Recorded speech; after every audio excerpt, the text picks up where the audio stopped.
बिस्मिल्लाहिर्रहमानिर्रहीम अस्सलाम वालेकुम dear students, I am Mohammed Ali from channel friends physics. Students, आज के इस शॉर्ट से एक वीडियो में एक बड़ा यूनिक सा प्रॉब्लम जो है वो मैं आपके साथ डिस्कस करूंगा। क्वेश्चन आता है अक्सर MDCAT में, ECAT में या एंटी टेस्ट के एग्जाम्स में कि we have n small water droplets और एक वाटर ड्रॉपलेट जो है उसके ऊपर इलेक्ट्रिक पोटेंशियल V है, उसका रेडियस R है। तो बताएं अगर ये सब ड्रॉपलेट्स मिलकर एक बड़ा ड्रॉपलेट क्रिएट करें तो उस बड़े ड्रॉपलेट पर पोटेंशियल क्या होगा, या इन केस उस बड़े ड्रॉप की कैपेसिटेंस क्या होगी, या उस बड़े ड्रॉप की पोटेंशियल एनर्जी क्या होगी, या उसकी जो चार्ज डेंसिटी सिग्मा है वो क्या होगी। तो मैं आपको एक बहुत शॉर्ट से वीडियो में ये सारे के सारे प्रॉब्लम्स जो हैं वो एक बड़े शॉर्ट मेथड में समझाऊंगा। तो वीडियो को गौर से देखिएगा, ज़्यादा लेंथी वीडियो नहीं है, आपके लिए बहुत बेनिफिशियल रहेगा। सबसे पहले स्टूडेंट्स आपने क्या चीज देखनी है, आपने किसी एक ड्रॉपलेट को सिलेक्ट कर लेना है। अब ये जो स्मॉल ड्रॉपलेट है इसका रेडियस R है और इसके ऊपर लेट्स से कि जो हमारे पास इसके ऊपर चार्ज है वो Q है, ठीक है। सो एक ड्रॉपलेट सिलेक्ट कर लिया जिसका रेडियस R और चार्ज Q है। अब लेट्स से कि हमें पोटेंशियल फाइंड करना है, तो एक ड्रॉपलेट का जो पोटेंशियल है वो हो जाएगा V is equal to K Q over R। Now अब अगर ये तमाम ड्रॉपलेट्स आपस में मिलते हैं, कंबाइन होकर एक बड़ा ड्रॉपलेट बनाते हैं, तो बड़े ड्रॉप का जो रेडियस है वो R और बड़े ड्रॉपलेट पे जो चार्ज हो जाएगा वो Q हो जाएगा। अब हमें इस बड़े ड्रॉप का V बिग यानी potential of big drop should be K Q over R। Alright, so now अब आपको बड़े ख्याल से दो कैलकुलेशंस करनी है, Q की और R की। अब बहुत इजी है कि V big is equal to K। अब जो चार्ज है ना वो तो सिंपल अरिथमेटिकली ऐड हो जाता है, यानी जो नया चार्ज होगा वो n टाइम्स Q हो जाएगा, क्योंकि ड्रॉपलेट्स की तादाद कितनी है, n है। बात आती है रेडियस की, रेडियस क्या होगा। तो रेडियस की जो कैलकुलेशन है वो जरा गौर से देखनी। फर्ज कर लेते हैं कि जो वॉल्यूम ऑफ बिग ड्रॉपलेट है वो n टाइम्स हो गया है वॉल्यूम ऑफ स्मॉल ड्रॉपलेट्स की, क्योंकि n ड्रॉपलेट्स हैं। तो 4/3 पाई r क्यूब ये होगा बड़े ड्रॉपलेट का volume, n as it is आ जाएगा, और 4/3 पाई r क्यूब ये आ गया छोटे एक ड्रॉपलेट का वॉल्यूम। अब 4/3 से 4/3 पाई से पाई कैंसिल हो जाएगा, तो r क्यूब आपके पास आ जाएगा n r क्यूब के, ठीक है। यहां से जब हम सिंपल r कैलकुलेट करेंगे तो दोनों तरफ 1/3 पावर लेंगे तो n की पावर 1/3 आ जाएगी, ठीक है, और इस तरफ r आ जाएगा। यानी जो न्यू रेडियस, जो बिगर रेडियस है वो बेसिकली इतने टाइम्स के बराबर है। सो अब हम क्या करेंगे, हम r की जगह पर पुट करेंगे n पावर 1/3, साथ हम r पुट कर देंगे। अब थोड़ा सा इसको जरा सिमेट्री में ले आए, VB is equal to K Q by R, और n, इस n को जब ऊपर लेकर जाएंगे तो ये 1 माइनस 1/3 बनेगा। तो students potential of big droplet will be n raise to power 2/3 of smaller droplet. So अगर आपके पास पोटेंशियल का क्वेश्चन आता है तो आप ये शॉर्टकट यूज कर सकते हैं कि वोल्टेज या potential on the bigger droplet is equal to n power 2/3 of smaller droplet. अच्छा, अब आगे कैपेसिटेंस, पोटेंशियल एनर्जी और सरफेस चार्ज डेंसिटी में क्या किन बातों का ध्यान रखना है, सिर्फ दो बातों का। चार्ज की जहां भी वैल्यू होगी हम n क्यू पुट करेंगे, और जहां भी हमें रेडियस की जरूरत पड़ेगी हम ये वाली इक्वेशन पुट कर देंगे। कैलकुलेशन एक ही दफा करनी। So now in the next case, for example कि ये जो एक स्मॉल ड्रॉपलेट है इसकी जो कैपेसिटेंस है, अब मैं यहाँ पर एक चीज आपके नॉलेज में इजाफा कर दूं, ये जो स्फेरिकल कैपेसिटर्स होते हैं ना बच्चों, इनकी कैपेसिटेंस की इक्वेशन होती है 4 पाई एप्सिलॉन नॉट r। तो एक सिंगल स्मॉल ड्रॉपलेट की कैपेसिटेंस है 4 पाई एप्सिलॉन नॉट r। जब ये n ड्रॉपलेट्स मिलकर एक बड़ा ड्रॉपलेट बनाएंगे तो उसकी कैपेसिटेंस की वैल्यू क्या होगी।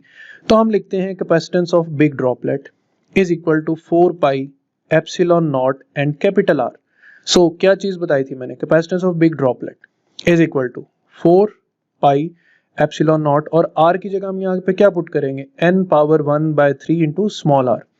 तो capacitance of bigger droplet is equal to n power 1/3 और साथ जो हमारे पास वैल्यू बनेगी 4 पाई एप्सिलॉन नॉट आर, ये तो कैपेसिटेंस है स्मॉलर ड्रॉपलेट की, तो capacitance of a big droplet is equal to n power 1/3 capacitance of smaller droplet. ठीक है, तो मैं दोनों फॉर्मूलाज यहाँ पर रिपीट कर दूं। पोटेंशियल की इक्वेशन क्या बनी थी, v big droplet is equal to n power 2/3 of v smaller droplet, और कैपेसिटेंस की इक्वेशन क्या बनी, capacitance of big droplet is equal to n power 1/3 into capacitance of smaller droplet. All clear. इसके बाद अब हम नेक्स्ट जो हमारे पास केस है उस पे चलते हैं कि लेट्स से कि एक स्मॉल स्फेरिकल ड्रॉपलेट है, तो कैपेसिटेंस की वजह से उसकी जो पोटेंशियल एनर्जी है U, let it be 1/2 CV square. Alright, तो अब यहाँ पर हम नेक्स्ट क्या करते हैं कि जब ये तमाम ड्रॉपलेट्स मिलकर, ठीक है, एंड ड्रॉपलेट्स मिलकर एक बड़ा ड्रॉपलेट बनाएंगे, तो इस बड़े ड्रॉपलेट की पोटेंशियल एनर्जी कितनी होगी, UB। तो वेरी इजी टू कैलकुलेट, ठीक है, इसको थोड़ा सा इधर करके लिख लेते हैं, UB bigger droplet is equal to 1/2 CV square. अब इस बिगर ड्रॉपलेट की जो कैपेसिटेंस है वो हम पिछली इक्वेशन यूज करेंगे, n power 1/3 of smaller droplet हो जाएगा, और जो पोटेंशियल की इक्वेशन है वो हम यूज करेंगे n power 2/3 into v smaller droplet. ठीक है, तो अब यही इक्वेशन हमने यूज करनी थी, तो 1/2 CV स्क्वायर, ये तो ये इक्वेशन होगी potential energy of smaller droplet. आगे अब n की पावर की बात आती है, ठीक है, तो n पावर ये हो जाएगा 1/3 और ये हो जाएगा प्लस 4/3। ठीक है, तो हमारे पास बच्चों potential energy of a bigger droplet is equal to potential energy of a smaller droplet into n power 5/3। ठीक होगी बात।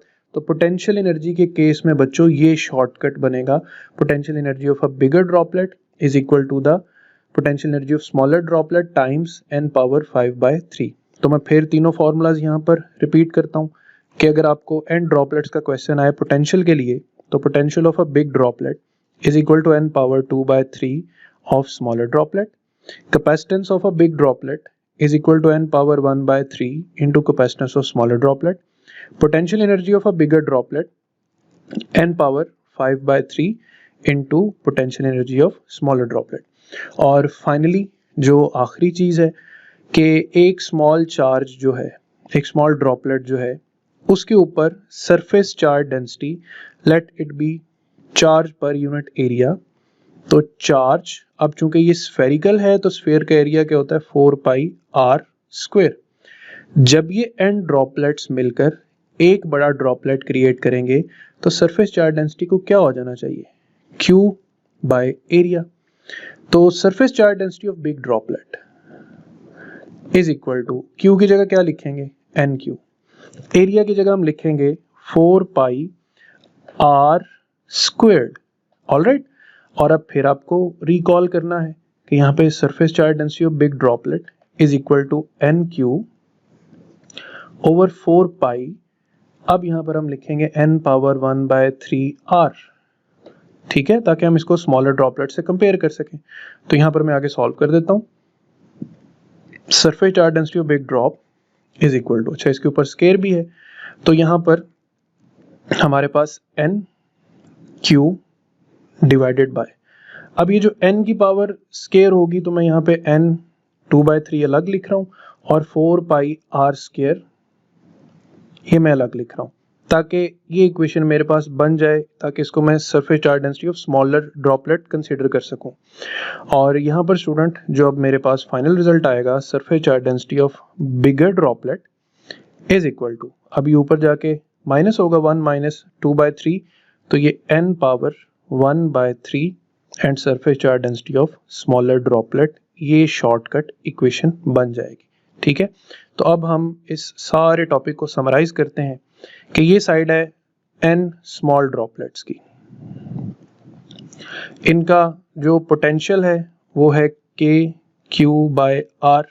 इनकी जो कैपेसिटेंस है स्मॉलर ड्रॉपलेट की, वो एक ड्रॉपलेट की कैपेसिटेंस है 4 पाई एप्सिलॉन नॉट आर।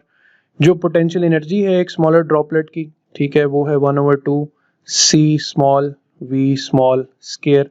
और जो सरफेस चार्ज डेंसिटी है स्मॉलर ड्रॉपलेट की, वो है Q by 4 pi R square. लेकिन जब ये सब ड्रॉपलेट्स मिलकर एन ड्रॉपलेट्स कंबाइन होंगे और ये मिलकर एक बड़ा ड्रॉपलेट बनाएंगे, तो the potential of bigger droplet is equal to n power 2/3 v small. Capacitance C bigger is equal to n power 1/3 c small. Potential energy of bigger droplet is equal to n power 5/3 potential energy of smaller droplet, and surface charge density is equal to n power 1/3 of surface charge density of smaller droplet। तो ये था students आज का हमारा lecture. I am hopeful कि आपको ये सारी चीज़ें समझ आई होंगी। अब मैं इसमें एक छोटी सी एग्जांपल दे देता हूँ ताकि आपको सवाल की समझ भी आए और ये भी पता चले कि आपको सवाल असल में किस तर्ज पे आएगा। आपके लिए जो स्टूडेंट्स नंबर ऑफ ड्रॉपलेट्स की तादाद यूज होगी ना, वो या तो 8 होगी या 27 होगी या 64 होगी या इसी तरह 125 होगी। उसकी वजह 8 जो होता है वो 2 क्यूब होता है, 7 3 क्यूब होता है, 64 4 क्यूब होता है और 125 5 क्यूब होता है।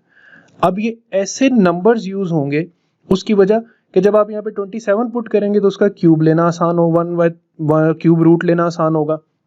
यहाँ पे भी क्यूब रूट, यहाँ पर भी क्यूब रूट, यहाँ पर भी क्यूब रूट।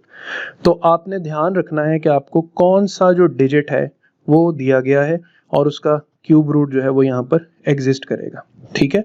मिसाल के तौर पे अगर मैं पोटेंशियल के लिए एक क्वेश्चन आपके लिए सॉल्व करूं, तो लेट अस से कि हमारे पास 27 ड्रॉपलेट्स हैं,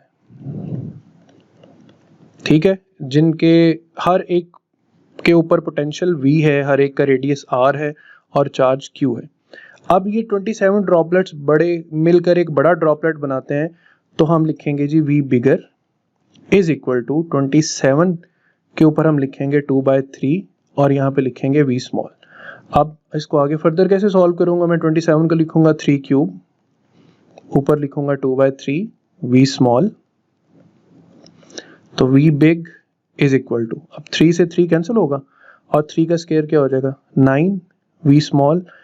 तो लें जी, अगर 27 आइडेंटिकल ड्रॉपलेट्स जिनके ऊपर पोटेंशियल V, जिनका रेडियस R और चार्ज Q है, जब वो मिलकर एक बड़ा ड्रॉपलेट बनाएंगे, तो उससे जो बड़ा ड्रॉपलेट बनेगा उसके ऊपर जो पोटेंशियल की वैल्यू है वो 9 टाइम्स होगी स्मॉलर वोल्टेज से।